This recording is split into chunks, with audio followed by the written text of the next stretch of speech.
Welcome to wrestling remakes Tamil channel. இந்த வீடியோவில் எதை பற்றி பார்க்க போகிறோம்னா, ஃபைனல் பாஸ் ராக் வந்து பார்த்தீங்கன்னா சர்வைவல் சீரிஸ் வார் கேமுக்கு வர போகிறாரு. அப்போ ஸ்மாக்டவுன் ஷோ வந்து பார்த்தீங்கன்னா 3 மணி நேரம் நடத்த போகிறாங்க. நாளைக்கு நடக்க போகிற ரால் என்ன நடக்க போகுது, ஒரு சில இன்ட்ரெஸ்டிங்கான அப்டேட்லாம் பார்க்க போகிறோம். எதுக்காக இந்த வீடியோ லேட்னா, எனக்கு ஒரு சில உடம்பு சரியில்லை நண்பா, அதனால தான் லேட்டு 10 மணிக்கு தான் வீடியோ போகிறேன்னு நினைக்கிறேன். ஸோ ஓகே, இன்றைக்கான கொஸ்டின் என்னன்னா, WWE ஸ்காட்டிஷ் வாரியர் யார் அப்படின்னு சொல்லி மறக்காம கமெண்ட் பண்ணுங்கள். ஸோ ஓகே, நம்பர் ஒன் என்னென்னா ட்ரிபிள் ஹெச் தான். ட்ரிபிள் ஹெச் வந்து பார்த்தீங்கன்னா இப்போதைக்கு WWE 2024 high paid super star வந்து பார்த்தீங்கன்னா ரிலீஸ் பண்ணியிருக்காங்க. எந்தெந்த சூப்பர் ஸ்டாரை இவர் வந்து பார்த்தீங்கன்னா அதாவது அதிக காசு கொடுத்து வாங்கியிருக்காரு, அதிக காசு கொடுத்து WWE கம்பெனியில் இருக்க வச்சிருக்காரு அப்படின்னு லிஸ்ட் வந்துருக்கு.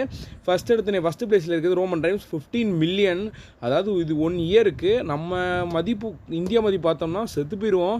கோடி ரூடு. செகண்ட் ராண்டி, செத்ராலன்ஸ் சிஎம்முக்கு பார்த்தீங்களா. இதில் செத்ராலன்ஸ் அண்ட் ராண்டி இவங்க எல்லாமே ஓல்டு சூப்பர் ஸ்டார். சிஎம்முக்கும் சரி கோடி சரி இருக்கிற எல்லாமே ஓல்டு சூப்பர் ஸ்டார். அவங்களோட எக்ஸ்பீரியன்ஸுக்கு ஏற்ற சேலரி வந்து ட்ரிபிள் ஹெச் கொடுத்து தான் ஆகணும். அப்போ தான் WWE கம்பெனிலாம் அவங்க வந்து வேலை செய்வாங்க.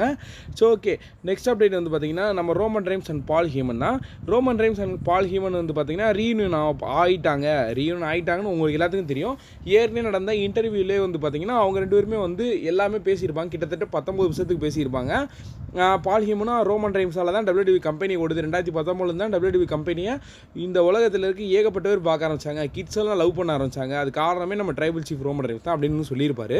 சரி, இப்போதைக்கு என்ன சொல்கிறாருன்னா, ஸ்மாக்டவுன் USA நெட்வொர்க் நடக்கிறதுனால அங்கே வந்து பார்த்திங்கன்னா நம்ம பால் ஹீமன் இன்ட்ரோடக்ஷன் இருக்குமா அப்படின்னு வந்து இப்போதைக்கு எல்லா கேள்வியாக தான் ட்விட்டர் பக்கத்தில் எல்லாமே அதான் சொல்கிறாங்க. அதாவது எப்படி பால் ஹீமன் வந்து ஃபஸ்ட்டு இன்ட்ரோ கொடுத்துட்டு அப்படி ரோமன் ரைன்ஸ் வருவாரா அப்படியே எல்லாம் சொல்லப்படுது. இது வரைக்குமே பால் ஹீமன் அண்ட் ரோமன் ரைன்ஸ் வந்து ரீயூனியன் பார்க்கல.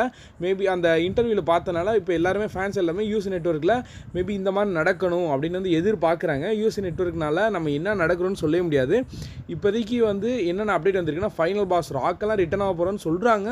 ஆனால் இது சான்ஸ் கம்மி தான். Maybe Roman Reigns and Jimmy Uso maybe chance வந்து ஒரு 50% வந்து பால் ஹீமன் வர அதிக சான்ஸ் இருக்குது. ஸோ ஓகே, நெக்ஸ்ட் வந்து பார்த்தீங்கன்னா ஸ்மாக்டவுன் USA நெட்வொர்க்கில் நடக்க போகுது. அது வந்து பார்த்திங்கன்னா எத்தனை ஹவர்ஸ் நடக்க போகுது, அதாவது 3 ஹவர்ஸ் நடக்க போகுது தான் ஸ்மாக்டவுனு. அதோட ப்ரூஃப் தான் நீங்கள் பார்க்க போகிறீங்க ஸ்க்ரீனில். அதாவது என்னென்னா, ஸ்மாக்டவுன் வந்து இது வரைக்குமே 2 மணி நேரம் தான் நம்ம பார்க்க போகிறது. இப்போ வந்து பார்த்திங்கன்னா 3 மணி நேரம் நடக்க போகுதுன்னு சொல்லி அஃபிஷியலாக கன்ஃபார்ம் பண்ணியிருக்காங்க. அப்படி 3 மணி நேரம் நடத்துனா நம்ம டிவியில் பார்க்க போகிறது பார்த்திங்கன்னா அதிகபட்சம் எனக்கு தெரிஞ்சு 2 மணி நேரம் தான் பார்ப்போம். ஏன்னா 2 மணி நேரம், அதுக்கப்புறம் 1 மணி நேரம் வந்து ஆஃப் ஏர் நடத்துவாங்க. அப்படி இல்லைன்னா திடீர்னு நம்ம டிவியில் டெலிகாஸ்ட் பண்ணாலும் பண்ணலாம். இது வரைக்கும் நம்ம பண்ணதில்லை. மேபி அது ஆஃப் ஏரில் தான் நடக்க போது, அதிக சான்ஸ் இருக்குது. நம்ம வந்து வெறும் 2 மணி நேரம் தான் பார்ப்போம். நம்ம வந்து மெயினான ஷோலாம் பார்ப்போம். அவங்க வந்து பார்த்திங்கன்னா ஆஃப் ஏரில் ஒரு சில காமெடியான செக்மெண்ட் இந்த மாதிரி நடத்துவாங்க. ரா எப்படி 3 ஹவர்ஸ் பார்க்குறோம் அதே மாதிரி ஸ்மாக்டவுன் பார்க்கணும்னு சொல்லியிருக்காங்க. இந்த ஸ்மாக்டவுனில் ஏஜிஎஸ்ல இருக்க போகிறாங்க, ஷின்ஸ்கே நாகபராகோ, லோகன் பால் இருக்க ஏகப்பட்ட சூப்பர் ஸ்டார் இருக்க போகிறாங்க.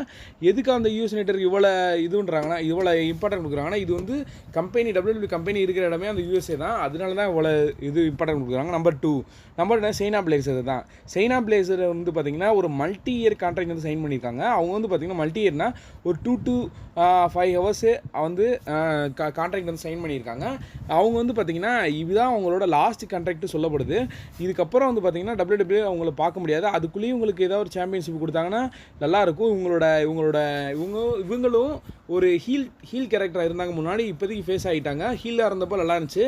இப்போ ஃபேஸாக இருக்கோ எப்படி இருக்குன்னு நீங்களே கமெண்ட் பண்ணுங்கள். ஸோ ஓகே, அடுத்து சீமாஸ் அதே மாதிரி தான். நம்ம சீமாஸும் பார்த்திங்கன்னா அதே மாதிரி ஒரு மல்டி இயர்ஸ் கான்ட்ராக்ட் வந்து சைன் பண்ணியிருக்காரு. ஆனால் இவர் வந்து பார்த்திங்கன்னா ஒரு மென் ரெஸ்லர்னால அதிகபட்சம் அதிக வருஷம் இருக்கிறனால சான்ஸ் இருக்குது. ஒரு 3 to 5 இயர்ஸ் இப்போதைக்கு வந்து கான்ட்ராக்ட் சைன் பண்ணியிருக்காரு. இப்போ என்னை பொறுத்தளவுக்கு நான் வந்து சின்ன வயசில் சீமஸை பார்க்கும்போது வெள்ளையன்னு தான் சொல்லுவேன். நீங்கள் அப்படி சொல்லுவீங்கன்னா மறக்காமல் கமெண்ட், நீங்கள் அப்படி நினைப்பீங்களான்ட்டு. நான் அப்படி தான் சொல்லி பழக்கம். பட் சீமஸ் வந்து இப்போதைக்கு அவர் வந்து 5 இயர்ஸ் இருக்க போகிறாரு, கன்ஃபார்ம் ஆயிடுச்சு. நம்பர் 3 சர்வைவல் சீரிஸ் வார் கேம் பற்றி தான். இப்போ ஸ்மாக்டவுனே எதை நோக்கி போகுதுன்னா சர்வைவல் சீரிஸ் வார் கேம் தான். அங்கே வந்து நம்ம ஃபைனல் பாஸ் ராக் இருக்கலாமா அப்படின்னு சொல்லப்படுது, இருப்பார் அப்படின்றாங்க. அது எதை வச்சு சொல்கிறாங்கன்னா, இப்போதைக்கு ரெண்டு டீம்லேயுமே 5வது ஆள் யாருன்னு இன்னும் வரைக்கும் தெரியாது. மேபி நம்ம ரோமன் ரைன்ஸில் வந்து கோடி வந்து ஜாயின் பண்ணாருன்னா அங்கே நியூ பிளட் லைனில் ஃபைனல் பாஸ் ராக்கு ஜாயின் ஆக அதிக சான்ஸ் இருக்குது. இது வந்து என்னோட ப்ரெடிக்ஷன் தான். PW ரிப்போர்ட் என்ன சொல்லியிருக்காங்கன்னா, இன்னும் 1 or 2 மந்தில் ராக் வந்து பார்த்திங்கன்னா ரிட்டன் ஆக போகிறாரு. கண்டிப்பாக 2வது மாதத்துக்கு அப்புறம் வந்து ரிட்டன் ஆக தான் போகிறாரு. இது கன்ஃபார்மு. அது கூட வந்து ரிட்டன் ஆக சான்ஸ் இருக்குதுன்னு இது இந்த ரிப்போர்ட்டில் சொல்லப்படுது. அது ரிப்போர்ட், அதாவது ரிட்டன் ஆனதுக்கப்புறமா ஒரு கோடி கூட தான் செக்மெண்ட் பண்ண போகிறாரு அப்படின்னு வந்து சொல்கிறாங்க. ஆனால் கோடி கூட தான் செக்மெண்ட் பண்ண போகிறாருன்னா கண்டிப்பாக இந்த மாதிரி நடக்க அதிக சான்ஸ் இருக்குது. நம்ம கோடி வந்து பார்த்திங்கன்னா OG பிளட் லைனில் சேர்ந்து சர்வைவல் சீரிஸ் மேட்ச் பண்ணாருன்னா அங்கே நியூ பிளட் லைனில் ராக் பண்ண அதிக சான்ஸ் இருக்குது. இதான் வாய்ப்பு.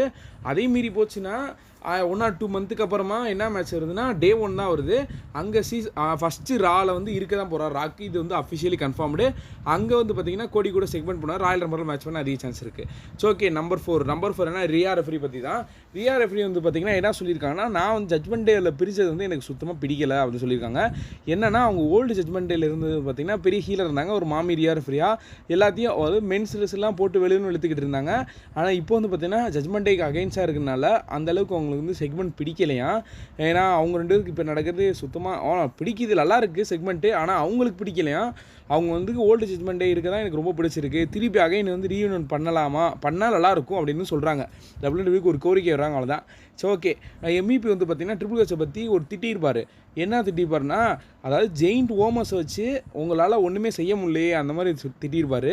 ஆனால் அது உண்மை தான். ஜெயிண்ட் ஓமஸ்னால என்ன நினச்சேன்னா, ஃபஸ்ட்டு அவர் வரும்போது எப்போயுமே ராயல் ரம்பரை பார்த்தீங்கன்னா ஒரு ஜெயிண்ட் இருப்பாங்க, அது யாராலும் தள்ள முடியாது. அது வந்து ஓமஸாகவே இருந்தார். அந்த ஓமோஸ் வச்சு அவர் நினச்சா பிரான் ஸ்ட்ரோமன் மாதிரி ஆக்கலாம். ஓல்டு பிரான் ஸ்ட்ரோமன் உங்களுக்கு தெரியும், ஓல்டு கிரேட் காலி உங்களுக்கு தெரியும். கிரேட் காலி அந்த மாதிரி சூப்பர் ஸ்டார் ஆக்கலாம். ஏன்னா ஒரு ஜெயிண்ட் ரெஸ்லர். மேபி இங்கே வந்து வின்ஸ் மெக்மேன் இருந்தால் அந்த மாதிரி ஆக்கியிருப்பார். ட்ரிபிள் ஹெச் ஏன் அந்த மாதிரி யூஸ் பண்ண மாட்டாரு அப்படின்னு. உண்மை தான், இது கரெக்டு தான். ஆனால் அதுக்கு திட்டக்கூடாதுல்ல. அவர் வந்து இப்போ பெரிய இடத்துல இருக்கார், திட்டக்கூடாது. பட் இதுக்கப்புறமா அது ஓமோஸ் வந்து ஒரு பெரிய அளவு சூப்பர் ஸ்டார் ஆக்கணும், நல்லாயிருக்கும். ஆனால் உண்மையிலே இவரை வச்சு இன்னும் ஒரு பெரிய சாம்பியன் மேட்ச்லாம் பண்ணலாம். ஆனால் பிராக் லெஸ்னர் கூட ஓமோஸ் லாஸ்ட்டாக வந்து மோதிருக்காரு. இதுக்கப்புறம் வந்து மெயின் மேட்ச்லேயே ஒரு பண்ணலன்னு தான் நினைக்கிறேன், ஒரு மெயின் ஈவெண்ட்டில். ஸோ ஓகே, நெக்ஸ்ட்டு நம்பர் 5னா ஹார்டி பிரதர்ஸ் தான். Jeff Hardy and Matt Hardy வந்து பார்த்திங்கன்னா திருப்பி வந்து WWEல ரிட்டர்ன் ஆக போகிறாங்கன்னு வந்து சொல்கிறாங்க. இது எந்தளவுக்கு உண்மைன்னு தெரியல. WWEக்கு AEWக்கும் 2ல் ஏதாவது நெட்வொர்க் வந்து பார்த்திங்கன்னா ரிலீஸ் ஆக போகிறாங்க. ஆனால் என்னன்னு தெரியல. TNA ரெஸ்லரில் இப்போதைக்கு வந்து நம்ம ஜெஃப் ஹார்டி இருக்கான்னு நினைக்கிறேன். ஆனால் இதுக்கப்புறம் வந்து பார்த்திங்கன்னா WWE கான்ட்ராக்ட் பண்ணலாம். அவர் பண்ணி ஏற்கனவே வந்து அவர் ஸ்மாக்டவுனில் தான் இருந்தார். ஸ்மாக்டவுன் வந்து ரோமன் ரெயின்ஸை ஃபேஸ் பண்ணுறா இருந்துச்சு. அந்த டைமில் செமிஃபைனல் வந்து தள்ளி விட்ருவார். ஒரு பேட்டில் ராயல் மேட்ச் அந்த ஆப்பர்ச்சுனிட்டி எடுத்துக்குவார். அது எதுக்காகனா, நம்ம ஊடலில் வந்து ஜெஃப் ஹார்டி எதுக்காக WWEலேருந்து விரட்டப்பட்டார்னா, அவர் வந்து ட்ரக் யூஸ் பண்ணனால அவர் வந்து விரட்டப்பட்டான்னு சொன்னாங்க. அவர் வந்து கொஞ்சம் மென்டலி அஃபெக்ட் ஆனாரு. ஸோ ஓகே, நாளைக்கு நடக்க போகிற மண்டே நைட்ரால் என்னென்ன செக்மெண்ட் நடக்க போகுது? இன்டர்கான்டினென்டல் சாம்பியன்ஷிப்பு குவாலிஃபிகேஷன் நடக்க போகுது. ஜே யூசோ, டிராகன் லீ, அப்புறம் பீட்டர் டன், பிரான் ஸ்ட்ரோமனுக்கான ஒரு மேட்ச் நடக்க போகுது. அடுத்து நெக்ஸ்ட் வந்து பார்த்திங்கன்னா அகைன் இவங்களுக்கான ஒரு டாக் டீம் மேட்ச் நடக்க போகுது. அப்புறம் OIC வந்து மேட்ச் பண்ண போகிறாங்க. அகைன் சாட் கேபிள் டீமு கூட மொத்தமாக ஒரே மேட்ச்சில் வந்து பண்ண போகிறாங்க. இதுக்கப்புறமா உங்கள் ஸ்டோரியை முடிங்கடா சாமி அப்படின்ற மாதிரி தான் இருக்குது. டாமினிக் மிஸ்டீரியோ அண்ட் டிராகன் லீ, அப்புறம் பிரெட் ஹார்ட் அவங்க வந்து பார்த்திங்கன்னா நாளைக்கு வந்து ராக் வர போகிறாரு. இவரை வச்சு என்ன சொல்கிறாங்கன்னா, இவர் வந்து குந்தர் கூட ஃபேஸ் பண்ண போகிறாங்கன்னு ஒரு சிலர் சொல்கிறாங்க. இவருக்கு ஏற்கனவே 67 வயசு. குந்தர் அடியடின்னு அடித்தாருன்னா இவர் அப்படியே போயிட வேண்டியதான். ஆனால் இவர் வந்து பார்த்திங்கன்னா ஏதாவது வந்து ஸ்பீச் கொடுப்பார் ரா பற்றி. சீசனல் பிரீமியர் ரா வந்து நடக்க போது, அதனால் ஏதாவது ஸ்பீச் கொடுப்பாரு, அந்த மாதிரி தான் இருக்கும். ஒரு சில பேர் என்ன சொன்னாங்கன்னா, இவர் வந்து ட்ரூ அட்டாக் பண்ணலாம் அப்படின்னு சொல்கிறாங்க. ஆனால் இவர் வந்து சான்ஸ் கம்மி தான். இவர் ஏன்னா ஏதாவது ரெஃபரன்ஸ் பண்ணி ஒரு ரா வந்து எந்த மாதிரி ஷோ வந்து இதுக்கு என்னென்ன எவ்வளோ ஹார்ட் ஒர்க் பண்ணுறோம் அதை பற்றி வேணால் பேசலாம். அந்த மாதிரி தான் நடக்கும்னு நினைக்கிறேன். ஐ ஹோப் இந்த வீடியோ பிடிச்சிருச்சுன்னா லைக் பண்ணி நம்ம சேனலை subscribe பண்ணும்பா. See you in my next video. Thank you for watching.